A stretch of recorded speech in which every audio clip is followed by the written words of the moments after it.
Hey guys, and welcome. In today's video, I'm going to be talking about safety razor and shaving brush care. So that's one thing I do not include in my normal videos, but there's some basic care that you have to provide to your safety razor and shaving brush so that they last the longest and continue to give you great performance. So I just wanted to show you what my normal routine is. So I just got done shaving with my last video with the Wilkinson Sword razor and the Semogue 620 brush. So the first thing I do is I open up the razor blade, not all the way. I don't want the blade to fall out, but I just open it up just enough and I run the water over it. It's nothing too difficult. Just let the tap water run over it, get some fresh water in there. I want to make sure that all of the shaving soap is off of it. So yeah, it looks good. I don't see any residue in there. So that's pretty basic. Then I just shake it off and I put it in my little shave stand here like this. Just hang it up just like that. And then with my shaving brush, I kind of do the same thing. Pretty basic. I rinse it out with some water here. And so I let the water run. I kind of let it run from the side, and then I let the water run directly in here because there's gonna be some shaving soap and lather and hairs in there embedded pretty deeply.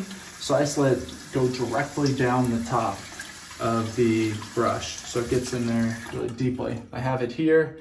I shake it out here in the sink. I give it my little ring. So just twist it, squeeze there.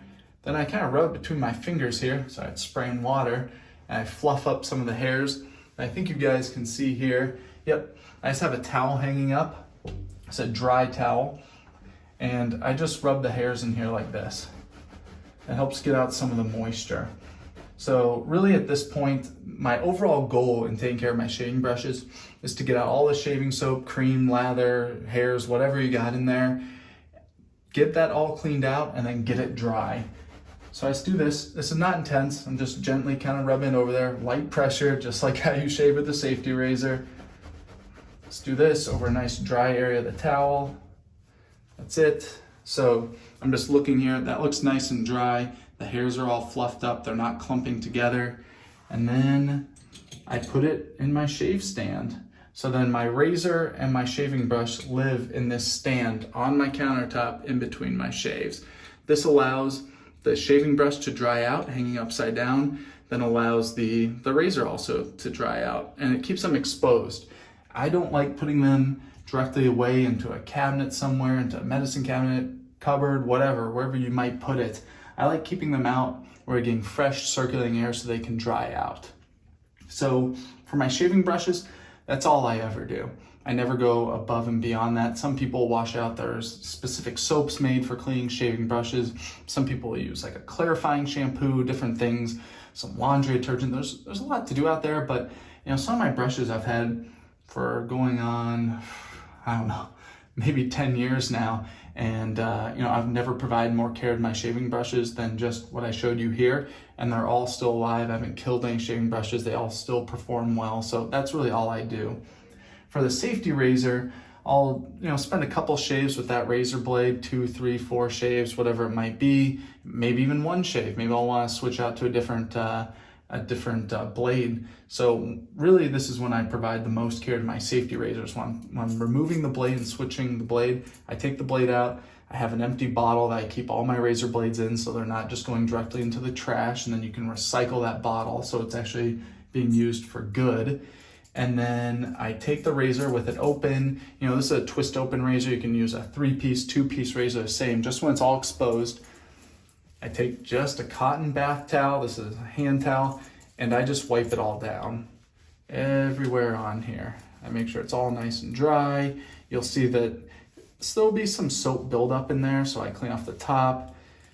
I bend the towel over like this, and I get up underneath here everywhere.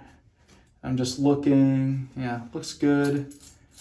I'll open it up, I'll get in here, and I'll really wipe it all down. I really go through this razor very carefully, make sure I don't have any gunk build up in there, any water spots, anything like that. I clean it all off. And there can be really tough to reach spots down in like the corners, specifically in twist open razors. I'll get a Q-tip and get in there if I need to. This razor doesn't need it. I've only used it for a couple shaves in its life so far, so this is pretty clean. But now it's all nice and dry. There's no water spots, there's no lather residue on here, no hairs, anything like that, and that looks good. It's really all the care I provide. You know, I think just taking care of your equipment on a daily basis really helps prevent you needing those giant overhauls and refurbishing. It's just like anything, you know, if you take care of your shoes, if you polish them with a good leather conditioner, a good cream polish on a, you know, maybe a weekly, semi-weekly basis, bi-weekly basis, not twice a week, every week or two, just put on a little leather conditioner or something like that. The leather never gets deconditioned. It's the same with this. Every once in a while, you gotta really break out the big guns and clean these things up, but that's very, very rare. You know, I haven't had to do with any of my shave gear. Just keeping to a simple routine has kept all of my gear in excellent condition. And, you know, like I said, I'm still using all my razors and all my brushes that I started with. So anyway, that is my routine. I hope this has been helpful. If you have any tricks or tips, please let me know down below. I'm always interested to hear what you guys are doing, and I always like learning more about how to take care of my my gear. So please let me know. And as always, thank you for watching.